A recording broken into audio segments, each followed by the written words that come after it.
Good morning everyone.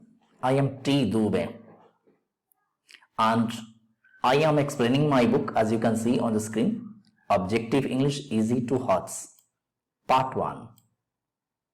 And in my classes I am showing you how you can learn to analyze most of the questions asked in school and competitive examinations, and how with the help of the techniques here, these techniques, a student can guess most of the coming questions of competitive examinations like these, and how students studying at school can score high marks in International English Olympiad. In my first class, I began discussion of subject and verb agreement, out of which I discussed 6 rules and showed you the analysis of one practice set. In this class, I am going to discuss rule number 7 to 15 and will show you the analysis of practice set number 2, whose difficulty level is moderate. So let us begin today's class. Look at rule number 7. It reads, some subjects are formed in the pattern of one of. They are followed by a singular verb. So what can be these subjects? These subjects are normally including these words: one of, either of, neither of, each of, a pair of, or a set of. Let us consider these examples. Let us take one example here. One of my friends has invented this gadget. So here has invented is singular. Now why is it singular? Because this one is singular. This one is singular. And so is the case of either, neither, each, and a set. Now, there may emerge a situation of confusion in your mind over here regarding these words coming after of,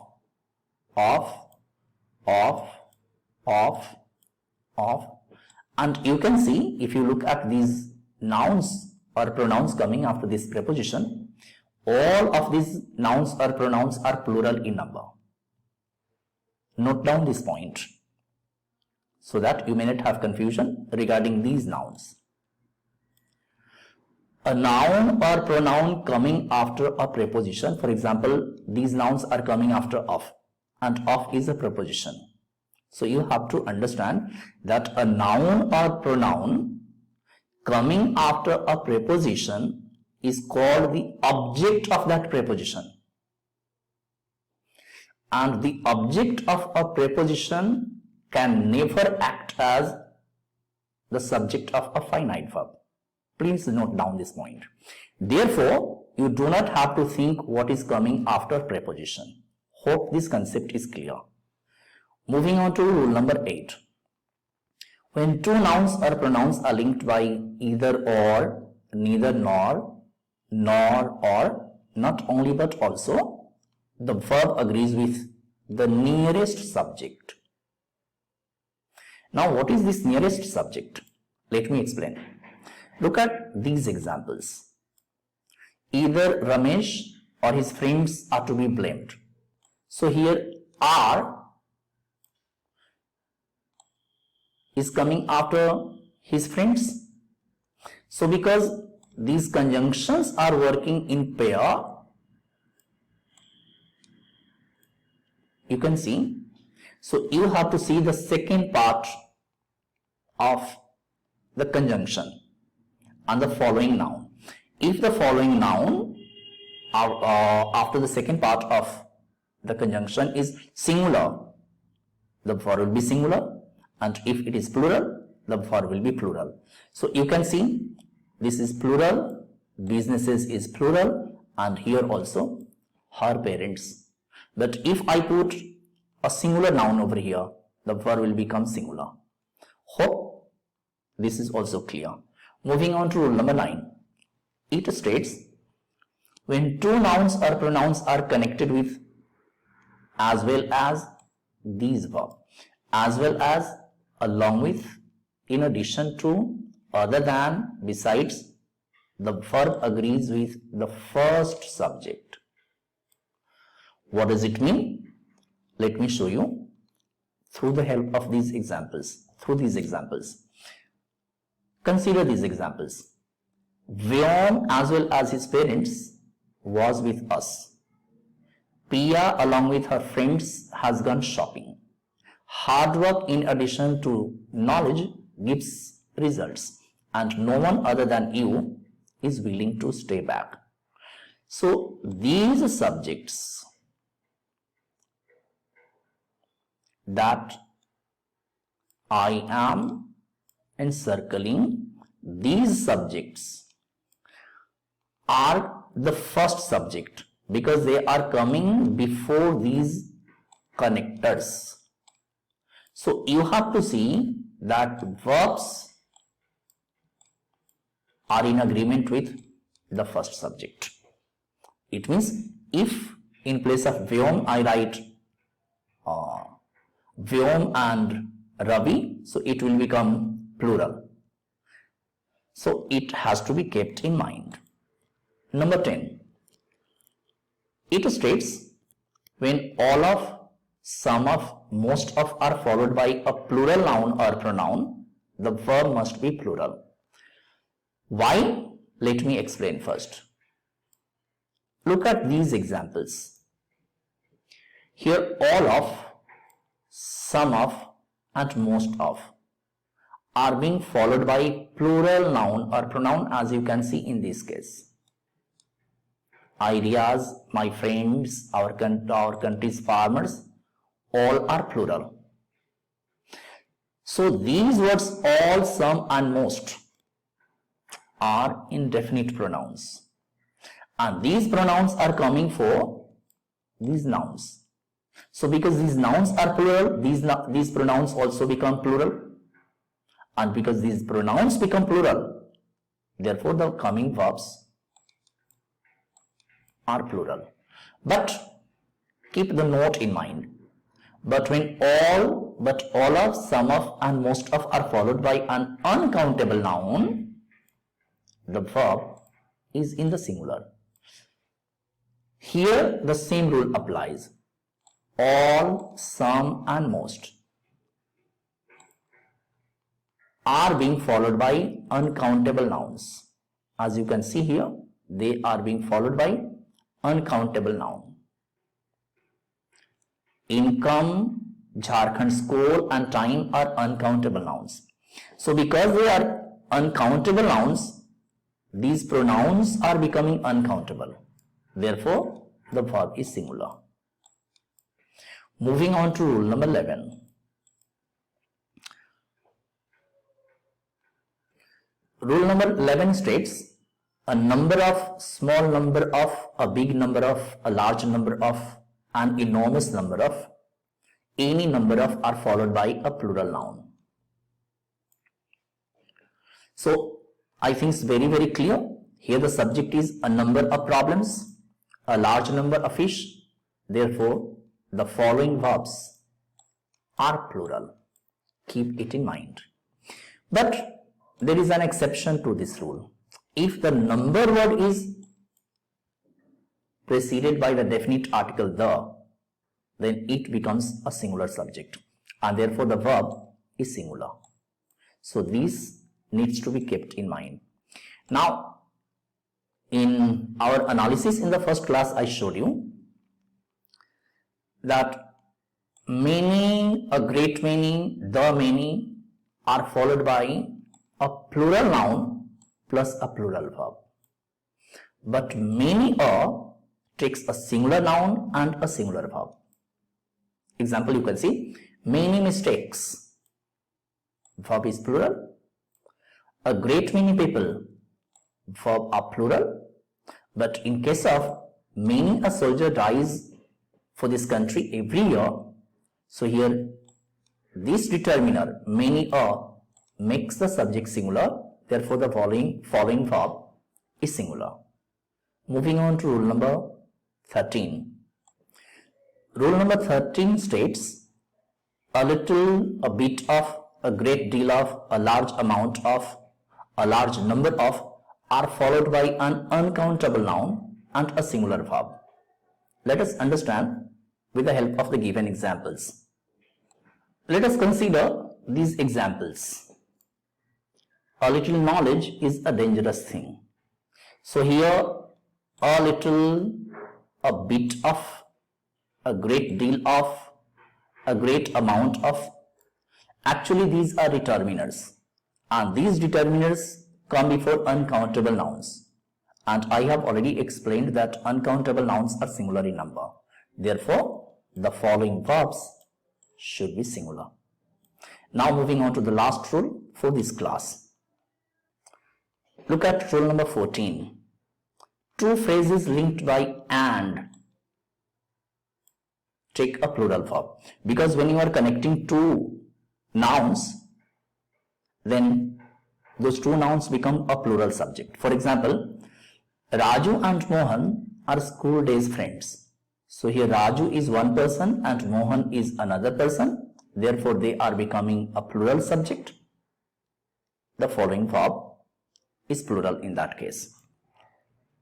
But note, when the two phrases express a single idea, the verb is singular. Bread and butter is a light breakfast. So how bread and butter is becoming a single idea? Because you are putting bread and butter together to make a breakfast. So breakfast is giving a single idea. Therefore the following verb is singular. Fish and chips is my favorite now. So here fish and chips are becoming one part, one whole. Therefore the following verb is singular. But consider another example. If fish and chips are considered two different things, then the verb will be plural. Say, fish and chips are two different things. Fish is a living thing, chips is a non-living thing. So when you are considering them two different things, then the verb must be plural. But when you are considering them one single thing, a single idea, then the verb is always singular. Now, let me take you to the analysis part, how you should analyze questions. Now look at practice set number 2, whose difficulty level is moderate. It means the questions given under this practice set are a little more difficult than this one. But what I am going to show you is that if your concept is clear, then you can solve question of any difficulty level, and that also within a matter of a few hours. So let me take your mind back to the concept of the chapter once again for 30 seconds. So in conceptual part, we have studied that in subject and verb agreement, you have to find out the finite verb and then the subject, and if the subject is singular, the verb has to be singular. If the subject is plural, the verb has to be plural. And if the subject is in the first, second or third person, the verb will change accordingly. For example, look at question number 1. Neither of my parents likes my hairstyle, nor do my sister. Now, what is the finite verb? This likes is a finite verb. And you have studied that when subjects are formed in the pattern of one of, neither of, either of, it is singular. So here subject is singular, verb is singular, there is no problem in this verb. Now you have to find out if there is another finite verb in the given question. there is another finite verb here. It is do. And you can see it is plural in number. Now, you have to see what its subject is. Its subject is my sister, which you can see is singular in number. Therefore, this do is wrong. In place of do, it should be does. You can see one thing more here, and this is inversion. Here you can see verb is coming before the subject. So note down this point. When a verb comes before its subject, it is called inversion of verb. It means the verb has been placed before the subject. While in any typical sentence, you will find the subject before the verb. But in some cases where subject and verbs have been inverted, that means their places have been changed, in that case, the subject can come even after the verb. So you have to keep your mind at that level also. Moving on to question number 2. Not every one of us know these tricks of trade. No error. Now what is the finite verb? This no part. And what is the subject over here? The subject of this verb is one of. Now you can get confused because of the use of not everyone. This is what subject-verb agreement questions become a little more complex and trickier. And you have to understand these nuances, these changes in the subject formation.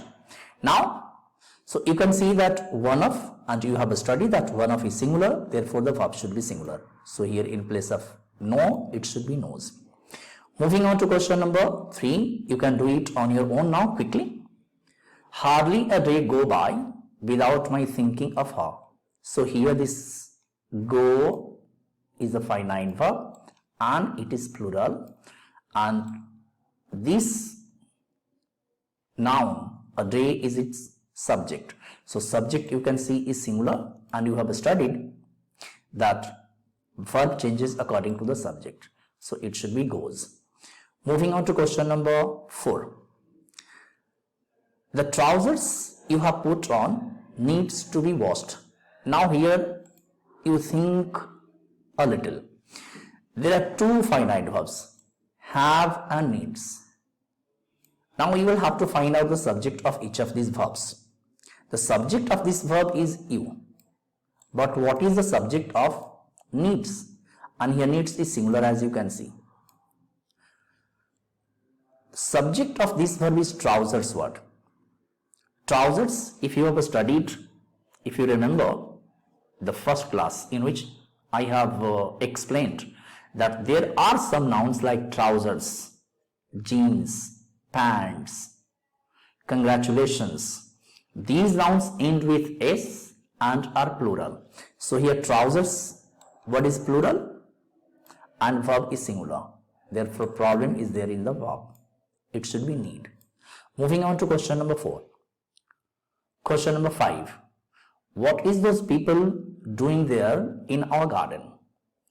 The finite verb of the sentence is this is. Now what is the subject? Then if you consider that this what is a subject, you will become wrong, because this is a question sentence, and in question sentence subjects come after the verb. So here subject is plural, people is plural, and therefore this verb is wrong. It should be are. Moving on to question number 6. The front page news are more important than the reports on other pages. What is the finite verb? The finite verb of this subject, this sentence is are. Now what is the subject? It is news.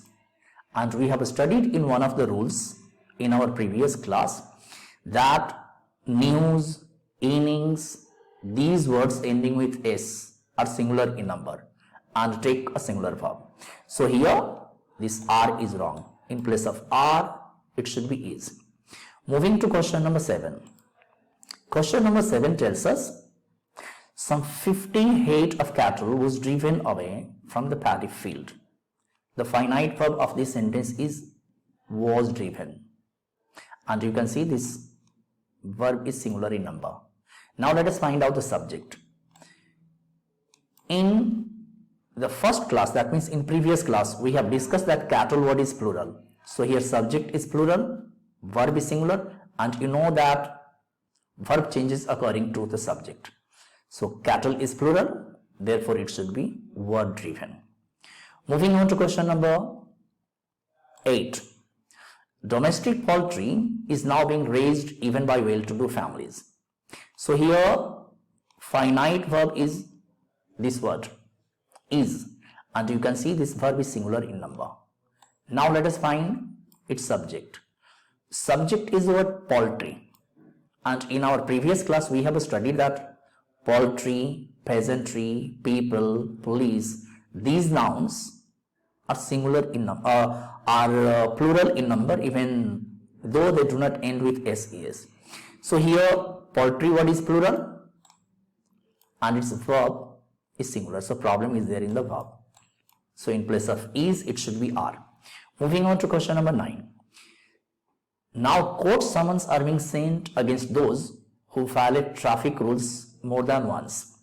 So here we have two finite verbs, are and violate. Now can you tell me where the problem is? Look at the first verb and its subject, summons. In first class we have studied that summons word ends with s, as you can see here, but is used in the singular. Therefore the following verb should be singular. Moving on to question number 10. It says, most of today's children spends their time watching their cartoons or playing video games. What is the finite verb?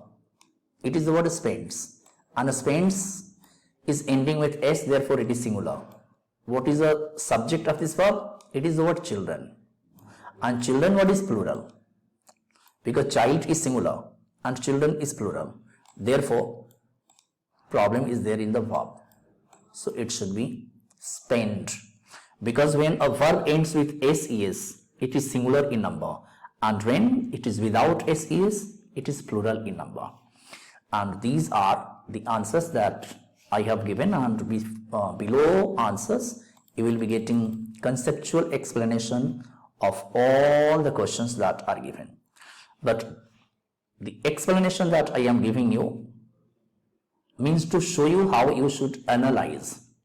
Now in my next class, that means in the third class, I am going to show you how you can solve much more difficult questions than the ones we are doing here, if you have mastered the analysis of practice set number 1 and 2. So let us move to question number class number 3.